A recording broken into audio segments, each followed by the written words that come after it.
రాలేదు. వచ్చినటువంటి ఈ బిడ్డలను బట్టి మీకు వందనాలు. ఈ బిడ్డలందరినీ మీ ఆశీర్వాదపు చేతుల్లో పెడుతున్నాను ఈ రాత్రి. మీ చేతులలో ఆశీర్వాదం ఉంది, మీ చేతులలో స్వస్థత ఉంది, మీ చేతులలో ఆరోగ్యం ఉంది. మీ రెక్కల నీడలో క్రొవ్విన దూడలు గంతులు వేయినట్లు గంతులు వేస్తారని మలాకీ గ్రంథం తెలియజేస్తా ఉంది. ఈ రాత్రి నీ బిడ్డలు నీ రెక్కల నీడకే వచ్చారయ్యా, నీ పరిశుద్ధ ఆలయంలోనికి వచ్చారయ్యా. ఏ బిడ్డ ఈ రాత్రి వట్టిగా ఇంటికి వెళ్ళటానికి లేనే లేదు. ప్రతి బిడ్డ నీ దీవెన చేత వెళ్ళాలి, నీ ఆశీర్వాదము చేత వెళ్ళాలి, నీ కృప చేత నింపబడి వెళ్ళాలి. తండ్రి, బిడ్డలు ఆశతో వచ్చారు. ఆశీర్వాదాల రాత్రి నా ప్రభుతో గడపాలని వచ్చారు. ఆశీర్వాదాల రాత్రి నేను దేవుని చేత ఆశీర్వదించబడాలి, నా కుటుంబం ఆశీర్వదించబడాలి, నా పిల్లలు ఆశీర్వదించబడాలని వచ్చారు. వచ్చిన ఈ బిడ్డలతో మీరు అంశాలుగా మాట్లాడండి. ప్రతి బిడ్డ హృదయము తెరవబడాలి తండ్రి. నాయనా, నీ వాక్యమునకు హృదయాలు తెరవబడి ప్రతి హృదయములో నీ మాటలు నా తండ్రి ఫీడ్ అవ్వాలి ప్రభువా. అయ్యా, మాటల ప్రకారంగా బిడ్డల జీవితాలు నడిపించుకుంటూ నీ ఆశీర్వాదాలకి వారసులు అవ్వాలి. ఏ కుటుంబం మీద నీ రాత్రి శాపం నిలబడకూడదు. నీ నామములు ఆజ్ఞాపిస్తున్నప్పుడు ప్రతి కుటుంబము శాపముల నుంచి, అవిధేయత నుంచి, అతిక్రమముల నుంచి విడుదల పొంది నీ కనికరమునకు పాత్రలను చేయండి. నీ కనికరమునకు పాత్రలు చేయండి.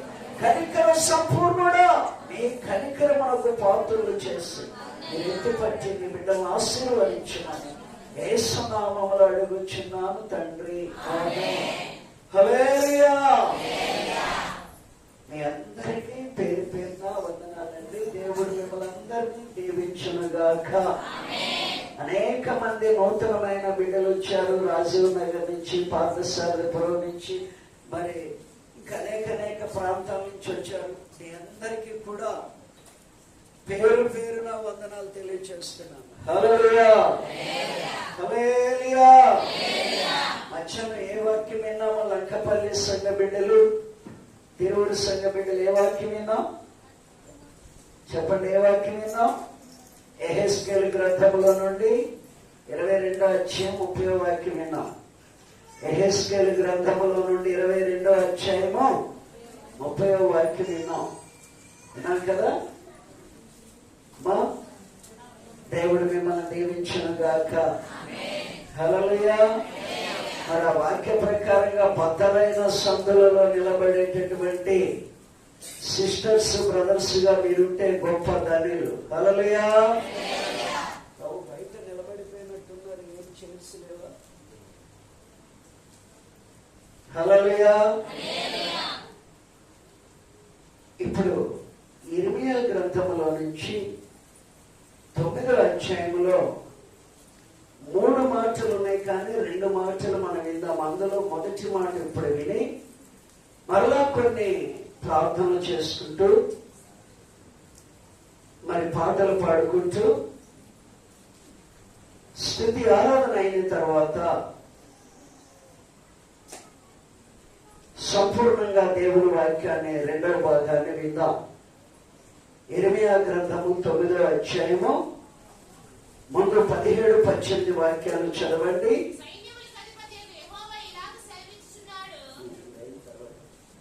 అమ్మా,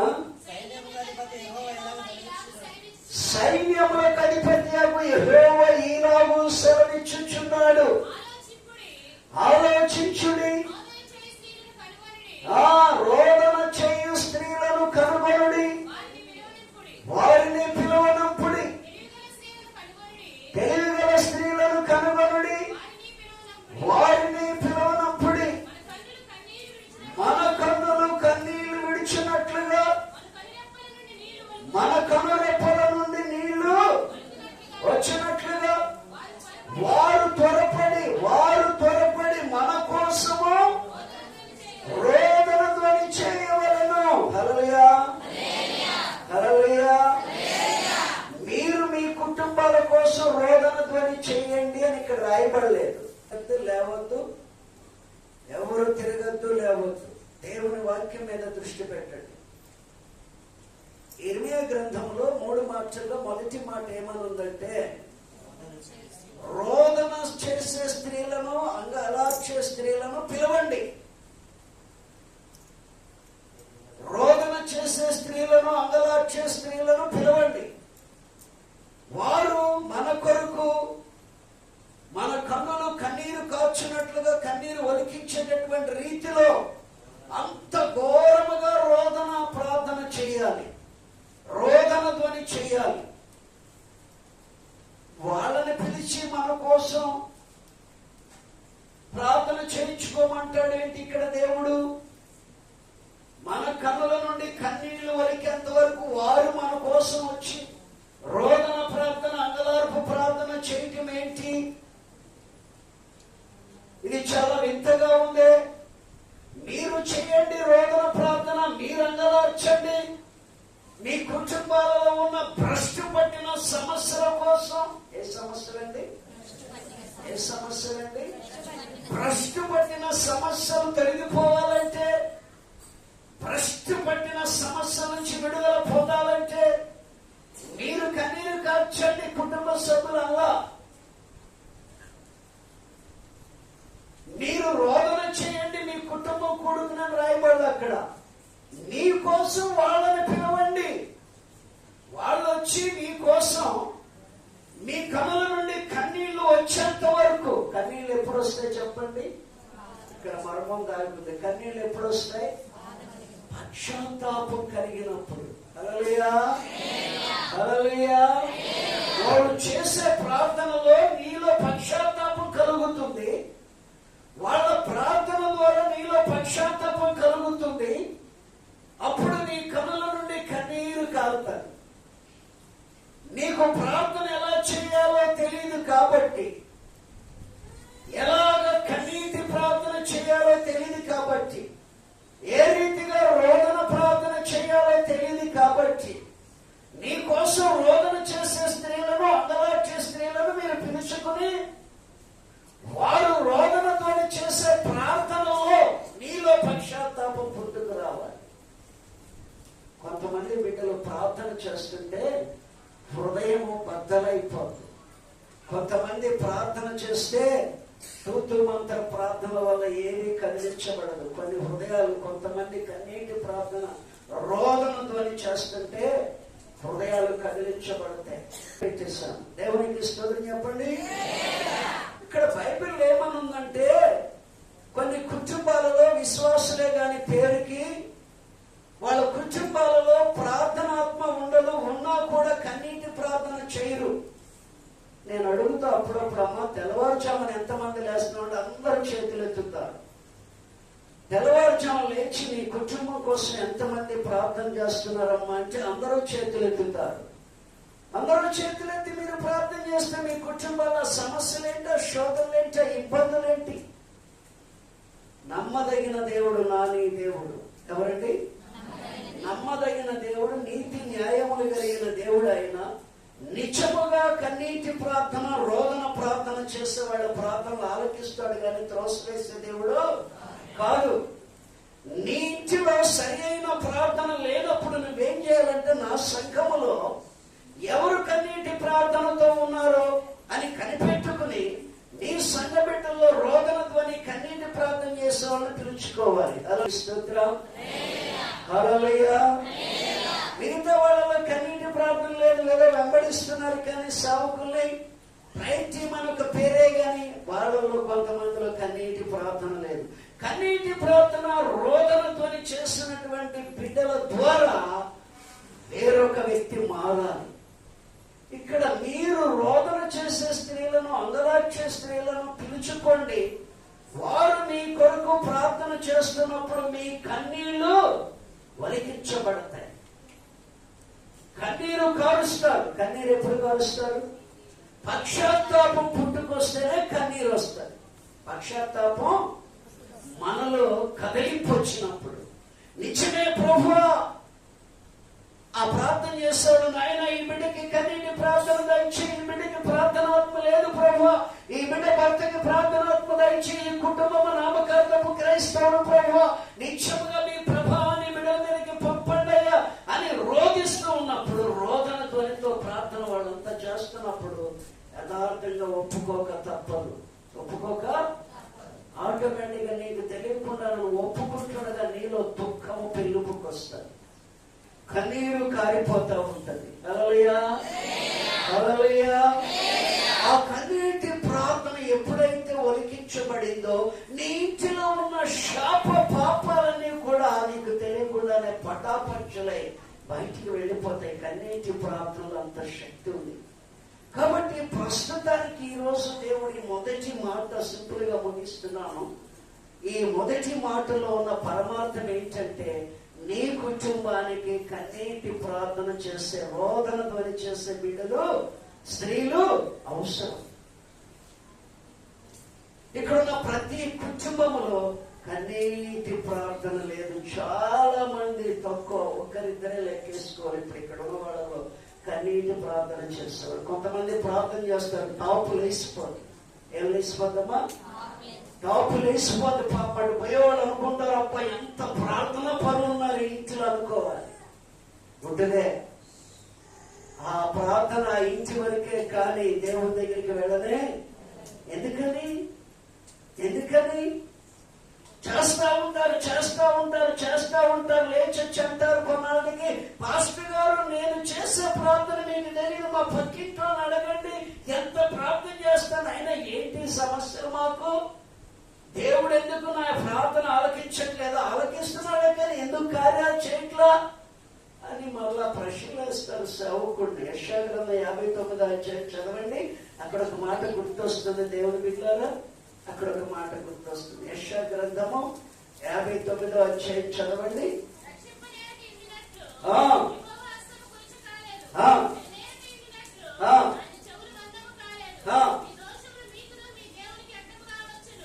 దేవునికి స్తోత్రం చెప్పండి. ఏమంటిగా వస్తున్నాయంట? రక్షింపనేరక ఎండినట్లు నా దేవుని హస్తము గురుచ కాలేదు, ఆకాశము నుంచి అగాధముల ఉన్న వారిని సైతం ఆ చేయి చాపి లేపగలిగిన పవర్ఫుల్ హస్తం నా ప్రభువుని. అంత భారీ హస్తమైంది. ఎనమేరక ఎండినట్లు నా చెవులు ఇక్కడ మొరపెడితే ఆకాశ మండలములో, పై ఆకాశములో సింహాసనాసీనుడై ఉన్న దేవుని యొక్క సింహాసనం దగ్గరికి వెళ్ళిపోద్ది.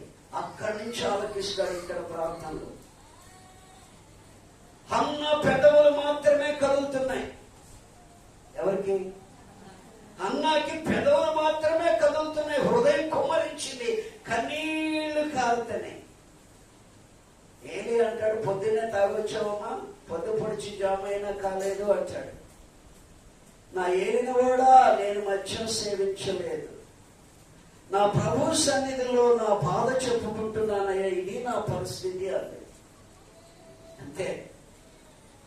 దైవజనుడు ఆశీర్వదించాడు. ఏం చేశాడు? అమ్మా నీ మొర దేవుడు ఆలకించాడు, వచ్చే సంవత్సరం ఈ రోజులకి నీ వడిలో ఒక కుమారుడు ఉంటాడని ఎవరు ఆశీర్వదించాడు? దైవజనుడు ఆశీర్వదిస్తే దేవుడు ఆమేన్ అన్నాడు. అంతే. దేవునికి స్తోత్రం చెప్పండి. హల్లెలూయా. ఆ కన్నీటిని దేవుడు చూశాడు. దైవజనుడు నోటి మాట ఆశీర్వాదాన్ని చూశాడు. ఈ రాత్రి దేవుడు మిమ్మల్ని అందరినీ చూశాడు. మీరు పశ్చాత్తాపడి మార్పు చెందింది ఈ రాత్రి ఇక్కడే దైవజనుడు నోటి మాట, దైవజనురాలి నోటి మాట ఆశీర్వాదకరంగా మార్చబోతున్నాడు. ఆమేన్. హల్లెలూయా. ఏ ప్రార్థన చేసే స్త్రీలను పిలుచుకోవాలి మనం? అంత దౌర్భాగ్యంగా ఉన్నాం. మన ప్రార్థనలో సత్తా లేదు. కాబట్టి దేవుని వాక్యం ఏం చెప్తుంది? మీ ముఖాలకి, మీ బ్రతుకులకి ప్రార్థన చేయడం కూడా రాదు. కాబట్టి ప్రార్థనలో ఎలా పోరాడాలో హన్నా వాళ్ళ పోరాటం చేయడం కూడా మీకు రాదు. కాబట్టి మీ ముఖాలకి రోదన చేసే స్త్రీలు, అంగలార్చే స్త్రీలను పిలుచుకోండి. వాళ్ళు ప్రార్థన చేస్తున్నప్పుడు మీరు కదిలించబడి మీ కన్నీరు ఒలుగుతాది. హల్లెలూయా, హల్లెలూయా. చెప్పండి, ఎంతకాలం సమస్యల వలయంలో కొట్టుమిట్టాడదాం? దేవునికి మహిమ కలుగును గాక. నీ కుటుంబం ఎప్పుడు కన్నీటి ప్రార్థన కలిగిన బిడ్డలు ఉంటారు నీ ఇంట్లో. హల్లెలూయా. కన్నీటి ప్రార్థనా స్త్రీలుగా మీరు దేవునికి కనబడాలి. మీరు అనేకుల ఇళ్ళకెళ్ళి, అప్పట్లో ఐపీఎస్లో వాళ్ళు ఇండియన్ పెద్దకొస్తే వాళ్ళు టీములుగా పంపించేవాళ్ళు గృహాలకి. సమస్యలున్న ఇళ్ళకెళ్ళండి, మా ప్రార్థనా బృందాలని మీరు ప్రార్థన చేస్తారండి, అనేక ఆత్మలు రక్షించే సంఘానికి తీసుకురండి అని పంపించేవాడు. మా ప్రార్థనా బృందం ఇంటికి వెళ్ళదులేండి. ప్రేయర్ అంటేనే 1.5 గంటలు లేట్గా వస్తారు. కరెక్ట్గా 1.5 గంటలు లేట్ సంఘపారాధనకి, 1.5 గంటలు లేట్. తిట్టుకున్నా పర్లేదు, ఉన్నట్టు చెప్పడం నాకు అలవాటు అని మీ అందరికీ తెలుసా లేదండి? ఒప్పుకోండి, తెలుసా లేదా? మొహమాటం లేకుండా, రాజీ లేకుండా చెప్పకపోతే నేను ఉండలేను. ముసుగులో గుద్దులాట మనకెందుకు ఉన్నదేదో మొహం మీద చెప్పేస్తే సరి చేసుకుంటే దాన్ని సరి చేసుకోకపోతే నేనేం చేయలేను. దేవునికి ఇష్టం చెప్పండి. హల్లెలూయా. ఈ రాత్రి ఏంటంటే మన ముఖాలకి ప్రార్థనాత్మ లేదు కాబట్టి, కన్నీరు కార్చడం తెలియదు కాబట్టి పొరపాటున కన్నీరు రాదు. ఎప్పుడు వస్తుంది తెలుసు కన్నీరు? ఎప్పుడు వస్తుందండి? ఆయన గారు డబ్బులు ఇంటికి తాగినప్పుడు వస్తాడు, తాగేసి ఇంటికి వస్తాడు. చూస్తాడు, ఆడుంటం కూడా మంచిది. నీ కన్నీరు ఆరోపణలన్నా బయటకు వస్తాడు, అప్పుడు ఏడుస్తావు. సమస్యల కోసం పొరపాటుని ఆడవు నువ్వు. దేవుని బిడ్డ పొరపాటున సమస్యల కోసం ఆడవు. జాగ్రత్త. వేరొకరిని పిలుచుకోవటం కాదు, నీ ఇంటిలో నీవే రోదన పనిచేసే స్త్రీగా, అంగలార్చే స్త్రీగా నువ్వు నిలబడినప్పుడు, నిన్ను వెంబడిస్తున్న ఏ శోధనైనా, భర్త మీదైనా, పిల్లల మీద ఉన్న శాపాలైనా, నీ కన్నీటి ప్రార్థన ద్వారా నీ పటాపంచులై పారిపోవాలి. దేవుని సంగమా, ఈ రాత్రి సత్యం ఏంటంటే, వారిని పిలుచుకుని చేయించుకునే దానికంటే నీకు నీ ఇంటిలో నువ్వే కన్నీరు ఒలికించే స్త్రీగా, అంగలార్చే స్త్రీగా ఉంటాడు. దేశదిమ్మరుడు ఒకడు ఉంటాడు, ఇంటికి ఒకడు ఉంటాడు, భర్త కొడుకో ఎవడో ఒకడు ఉంటాడు లేదండి? దేశదిమ్మరుడు ఇంటికి ఒకడు ఉంటాడు, ఆడు గుడికి రాడాడు. వస్తున్నాపా నువ్వు వెనకాల వస్తున్నాపా, రోడ్డు మీద పరుగు దీబాకు అంటాడు. ఏమంటాడు? రోడ్డు మీద పరుగు దీబాకు పా, నేను వస్తున్నాను వెనకాల అంటాడు. ఆ దేశదిమ్మరుడు రాడు, వాడు గుడికి రాడు. భార్య పిల్లలు కాదు శాపాలు ఆడి వల్లే, కుటుంబాల్లో కొన్ని అడ్డంకులు వాడి వల్లే, దరిద్రుడి వల్ల.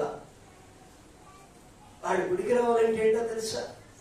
నువ్వు కానీ యథార్థముగా నీ దేవుని సన్నిధిలో మోకరించి, తిట్టకుండా, దూషించకుండా, తిరగబడకుండా, శాపాలు పెట్టకుండా ఏం చేయాలో తెలుసు? నువ్వు మోకరించి కన్నీరు ఒలికించే స్త్రీగా తయారవ్వాలి, అంగలార్చే స్త్రీగా తయారవ్వాలి. ఎప్పుడైతే నువ్వు కన్నీరు కారుస్తావో, అంగలారుస్తావో, రోదన ధ్వని చేస్తావో, నీ ప్రభు సన్నిధిలో ఏకాంతంగా మోకరించి, భర్త కావచ్చు, పిల్లలే కావచ్చు, నీ కన్నీటిని చూస్తున్న దేవుడు నిత్యముగా వారిని పట్టుకుంటాడు. అది గమనించండి. దేవుడికి అప్పగించు. ఎలా అప్పగిస్తావు? నువ్వు ఎలాంటి ప్రార్థన చేస్తే దేవుడు కదిలించబడతాడు, స్పందిస్తాడు? నువ్వు కన్నీటి ప్రార్థన చేయాలి.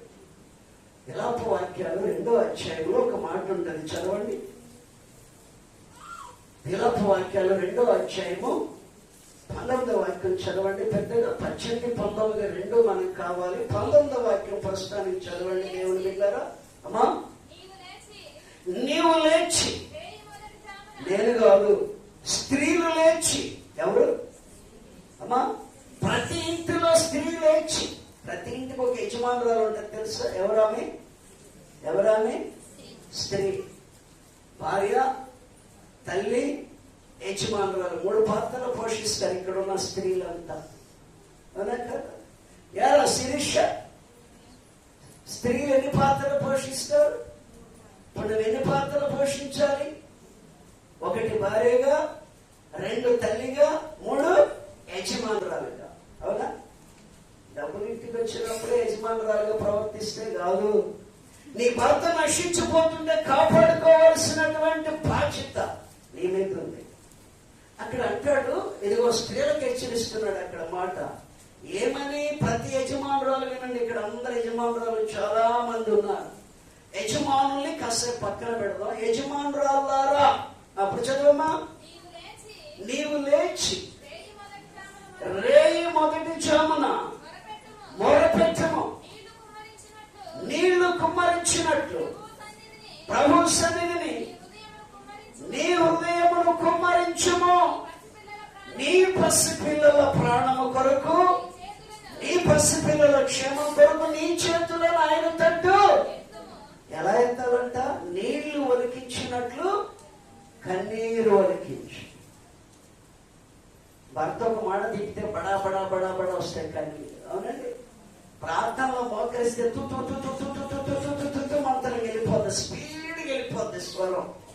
టప్ప టప్ప టప్ప 2 నిమిషాలు చేసి బయటకు వచ్చి, వదినా ఖాళీగా ఉన్నావా, పని అయిందా, పెట్టుకుందాం పంచాయతీ మీటింగ్, అడ్డమైన మాటలు మాట్లాడుకుందాం. దానికి సమయం ఉంటుంది. ప్రార్థనలో 1 గంట గడపడానికి నీకు సమయం లేదు. మోకరిస్తావు, దైవ సేవకులు ఎవరో గద్దిస్తే లేకపోతే దేవునాత్మ ప్రేరేపిస్తే మోకరిస్తావు, కానీ కన్నీరు రానే. అందుకే రోదన చేసే స్త్రీలను పిలుచుకోండి, బుద్ధి రావాలి నీకు. అంగలార్చే స్త్రీలను పిలుచుకోండి, వాళ్ళు ఎలా ప్రార్థన చేస్తున్నారో చూడండి.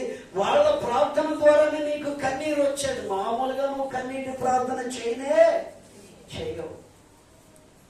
దేవుడు కన్నీరు వలికించమంటున్నాడు. దేవునికి స్తోత్రం చెప్పండి.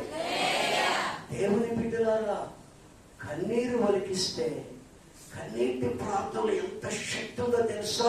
హన్నా దేవుని మందిరంలోకి పరుగున వచ్చింది.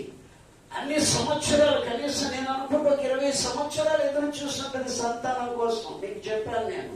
భర్త చూసి సంతానం లేదని భార్యని ప్రేమతో ఒప్పించి వేరొక స్త్రీని చేసుకుంటారు. ఆమెకు వెంటనే పిల్లలు పుట్టి వాళ్ళు పెరిగి పెద్దవారు అవుతుండగా హన్నాని నిందించడం మొదలుపెట్టినప్పుడు హన్నా వేదనకు గురైపోయింది. అప్పుడు ఆమె ప్రత్యేకంగా దేవునాలయంలోకి వచ్చి కన్నీరు కారుస్తుందట, హృదయము కుమ్మరించిందట, పెదాలు మాత్రమే కదులుతున్నాయట. దేవునికి స్తోత్రం చెప్పండి. అంటే పశ్చాత్తాపంతో ఆ నిందను భరించలేక దేవుని దగ్గర ఆమె పెట్టే రోదన ధ్వని మనుషులు ఎవరికి అర్థం కాల. ఏమి అంటున్నాడు? పొద్దు పడిచి జాబైనా కాలేదు, తాగేసావా? నేను అలాంటి దాన్ని కాదు నా ఏలిన వాడా, నేను మద్యం సేవించేదాన్ని కాదయ్యా, నా హృదయాన్ని నా ప్రభు పాదాల దగ్గర కుమ్మరించుకుంటున్నానయ్యా, నా ప్రభువుకి చెప్పుకుంటున్నానయ్యా. అప్పుడు ఆశ్చర్యపడి ఆయన బాధపడుతూ ఈమె చెప్పిందంతా విని సంతానం లేదని తెలిసి ఆశీర్వదించాడు దైవజనుడు. హల్లెలూయా. దైవజనుడు ఆశీర్వాదం వెంటనే వచ్చేసింది. హల్లెలూయా. ఈ రాత్రి మిమ్మల్ని చూస్తే నాకు చాలా సంతోషం. ఎందుకో తెలుసా? ఈ రాత్రి దేవుడు ఫ్యామిలీ ఆశీర్వాదాలు ఇవ్వబోతున్నాడు. కుటుంబాలుగా రెండంటే కొంతమంది కుటుంబాలు వచ్చారు, కొంతమంది సింగల్ వచ్చారు. ఎందుకంటే ఆ 3 బారినోడు దొరకడు. మొదటి మాట ఏంటంటే, పిలిపించుకునే దానికంటే ముందు నీవు కన్నీటి ప్రార్థన రోదనతోని చేసే యుద్ధ వీరులాగా నీ కుటుంబం కోసం నువ్వు సిద్ధపడాలి. కుటుంబ యజమానులారా, స్త్రీలారా, మీకు కన్నీటి ప్రార్థన ప్రాముఖ్యమైన విలాప వాక్యాలు కూడా నీ పిల్లల క్షేమం కోసం, నీ కుటుంబ క్షేమం కోసం, నీ కుటుంబాల్లో ఉన్న కీడులు, శాపాలు, అవిధేయతలు, దోషాలు కొట్టివేయబడాలంటే నువ్వు కన్నీటి ప్రార్థన రోదనతో చేస్తే నిత్యముగా ప్రార్థన దేవుని దగ్గరికి వెళ్ళిపోతుంది. హల్లెలూయా. హల్లెలూయా. దేవుడు మిమ్మల్ని దీవించునుగాక. తీసుకుంటారా? తెల్లారి పొద్దున్న నుంచి నా గురించే చెప్పుకుంటాడు, నా గురించే చెప్పుకుంటాడు, నా గురించే చెప్పుకుంటాడు. నిజంగా నా గురించే అంటే నీ బుద్ధి అలా ఉందన్నమాట. దేవుడికి స్తోత్రం. అక్కడ 20వ వాక్యం చదవన్నాను. కింద వాక్యాల తర్వాత చెప్తాను నేను మీకు. ఈరోజు క్లారిటీ ఇవ్వాలి అక్కడ ఉన్నటువంటి మాటలు. అది ఉపమానాలతో వాస్తవాలతో కూడా చెప్తాను నేను. చివరి మాటలు ఈ 2వ మాట చెప్తాను అనుకుంటున్నాను. చదవండి 20వ వాక్యం.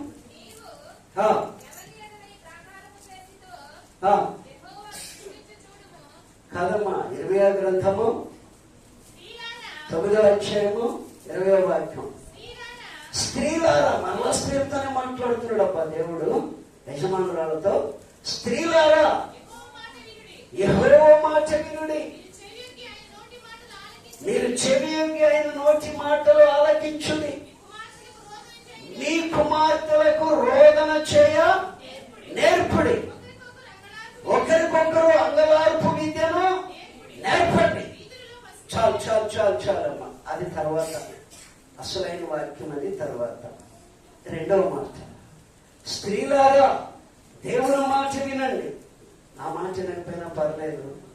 అత్త మాట వినకపోయినా పర్లా, అత్తగారి మాట వినకపోయినా పర్లా, మామగారి మాట వినకపోయినా పర్లా, మరిది గారి మాట, బావగారి మాటలు, లేకపోతే తోటికోడల మాటలు వినకపోయినా పర్వాలా, ఆడబిడ్డల మాటలు వినకపోయినా పర్వాలా, దేవుని మాట వినండి.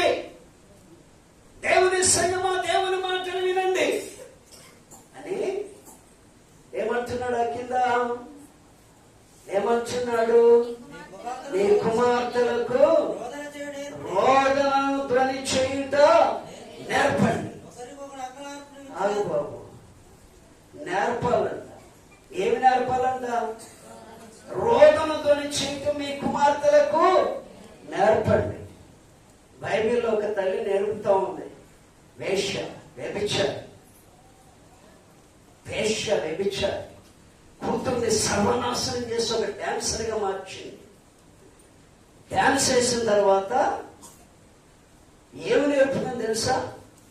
ఆ వేశ్య, ఆ భ్రష్టురాలు, ఆ వ్యభిచారి, నువ్వు వెళ్ళి జైల్లో ఉన్న యోహాను తల కావాలని అడుగు. దైవజనుడు తలకే నరికిమంటుంది. ఎలా నేర్పింది తల్లి? దైవజనుడు తలకాయ నరికి ప్లేట్లో పెట్టి తెచ్చిమని అడుగుతుంది ఆ కూతురెళ్ళి. తల్లి నేర్పి పంపించింది. ఎవరా తల్లి? వేశ్య. ఈరోజు పిల్లలు, ఆడపిల్లలకి ఏమి నేర్పుతున్నారు? ఆడపిల్లలకి ఏమి నేర్పుతున్నారు? వాళ్ళు ఎంత ఉండగానే, అరే ఇది నీకోసమే పుట్టిందిరా, మడ్డి మొహమా, దేవుడు నిన్ను ప్రేమించి నీకు ఇస్తే వాడి కోసం పుట్టిందా? చిన్నప్పుడే కలిపేస్తాము, మౌడి పిల్లలు చేసేస్తాం. చిన్నప్పుడే మడ్డి మొహమా. ఎంతమంది ఉన్నాయి ఇక్కడ మడ్డి మొక్కలు? ఎంతమంది ఉన్నారు? తీర్చినా పర్లేదు. దేవునికి స్తోత్రం. బావే మాట్లాడు, బావుతా. సంవత్సరం, 2 సంవత్సరాలు, 3 సంవత్సరాలు ఉండదు ఆ పిల్లలకి. అప్పుడు ఆడు బావంట. అరే నీకు పిల్లరా? ఈ మడ్డి మొహంది ఏమి నేర్పుతుంది? అపవిత్రత నేర్పుతుంది ఆ బిడ్డలకి. ఏమి నేర్పుతుంది ఈ మడ్డిని? వాడి పెద్ద ఏ రోడ్డు రోమియో కూడా అవుతాడో తెలియదు, లేక ఈ పిల్లలే పెద్ద ఏమవుతుందో తెలియదు. ఏమి నేర్పమనుంది బైబిల్లో? మీ పిల్లలకు రోదనతోనే నేర్పండి. మీ కుమార్తెలకు బాల్యం నుంచి ఏమి నేర్పమనుంది? ప్రభు యొక్క శిక్షలో బోధన వారిని పెంచండి అనుంది. పెద్దవారు అవుతున్నప్పుడు, యవ్వనంలోకి వస్తున్నప్పుడు ఏమి నేర్పమనుంది? మడ్డి మోహమా? చెప్పాలి ఇప్పుడు ఈ రాత్రి మీరు గట్టిగా. నాకు నేను కొంతమందిని ఇంట్లో ఉంటా, ఈడు నీకే, ఈడే చేసుకోవాలే నువ్వు, లేకపోతే నీకు నాకు బంధం. సంవత్సరం, 2 సంవత్సరాలు, 3 సంవత్సరాలు, 4 సంవత్సరాల పిల్లలకి నీకు నాకు బంధం లేకపోతే ఈయనే చేసుకో నువ్వు. అరే తమ్ముడు, నేను చెప్తున్నా, నా కూతుర్ని నీ కొడుకే. అసలు నువ్వెవరు డిసైడ్ చేయడానికి? ఏమి ముఖమా? నీకెవడిచ్చాడు హక్కు? దేవుడు, పుట్టించిన దేవుడు. ఏమి నేర్పాలి నువ్వు? పుట్టించిన దేవుడు ఆ బిడ్డల పట్ల ఒక ప్రణాళిక కలిగి ఉన్నాడు. అది తెలుసా? దెయ్యమా, క్రైస్తవ దెయ్యాలారా? కోపం వస్తుందా? రాకుండా ఉండదు నాకు తెలుసు. నువ్వు తప్పు చేసి సరి చేసుకోవని నాకు తెలుసు. పశ్చాత్తాపడవని నాకు తెలుసు. అలాంటి మట్టి దెయ్యాలు ఇక్కడ ఎన్నున్నాయో నాకు తెలియదు. కానీ పరిశుద్ధాత్మ దేవుడు రెండో మాట, మీ పిల్లలకి రోదన ధ్వని నేర్పండి అన్నాడు. బాల్యంలోనేమో ప్రభు యొక్క శిక్షలో బోధన వారిని పెంచండి, పెద్దవారైనప్పుడు దాని నుంచి తొలగిపోరని చెప్పాడు. వీళ్ళేమి నేర్పుతున్నారు? బావా బావా పన్నీరు బావను పట్టుకు తన్నారని చెప్పవే. మీరందరూ నవ్వుతా, నాకు నవ్వు వస్తున్నారు. చాలా బాధతో చెప్తా ఈ మాట. అనేక చోట్ల తిరుగుతుంటే, అయ్యారు ఇదిగో మా తమ్ముడి కొడుకైంది. ఎవడు చెప్పాడు? దేవుడు చెప్పాడు. నీకు దేమా చెప్పాల? దేవుడు చెప్పాడా? ఎవరు డిసైడ్ చేయడానికి? పుట్టించిన దేవుడు ఆ బిడ్డ కొరకు ఒకడు పుట్టించాడు. ఆ వయసు వచ్చినప్పుడు దేవుడు ఆ బిడ్డతో జతపరుస్తాడు. మీకు ఒక వాస్తవం చెప్పనా? మా ఇంట్లో ఒక సంభవం జరిగింది. మా పెద్దన్నయ్య గారి కూతురు అగ్రికల్చరల్ ఆఫీసరు, సూర్యాపేట జిల్లాకి అసిస్టెంట్ డైరెక్టర్. ఇప్పుడు 1,50,000, 1,60,000 శాలరీ తీస్తుంది. ఆమె ఎంఎస్సి అగ్రికల్చరల్ ఎంఎస్సి అయిపోయిన తర్వాత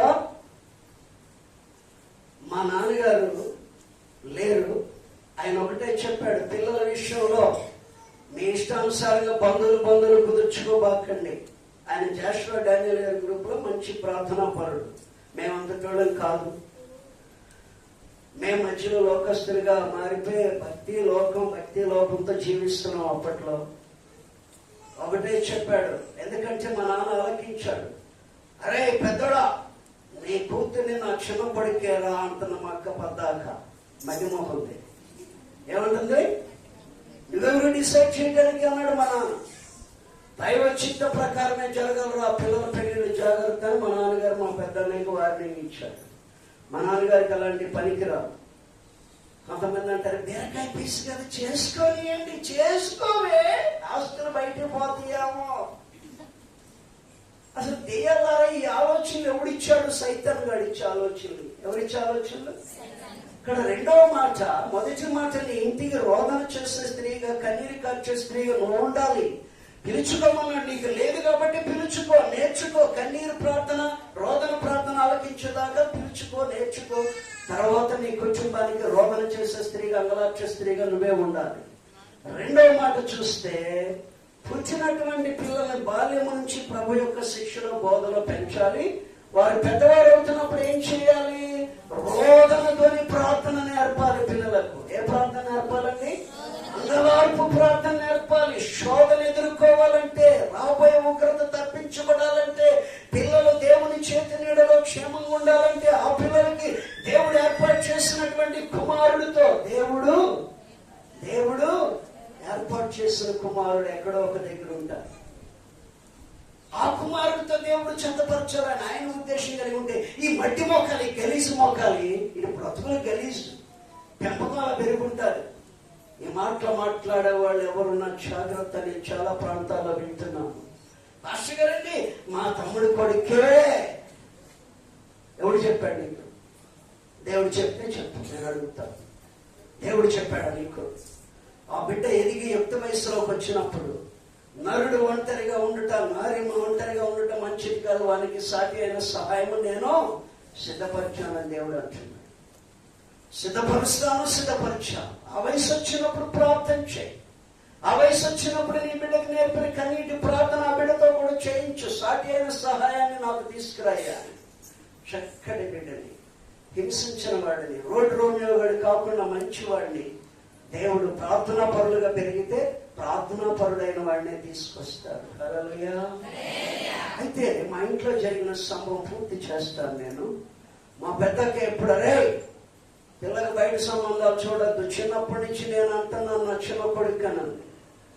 ఆమెకు జాబ్ వచ్చేసింది, ఆఫీసర్ పోస్ట్ రావటమే, అగ్రికల్చర్లో మంచి శాలరీ తాను ఎదుగుతుంది.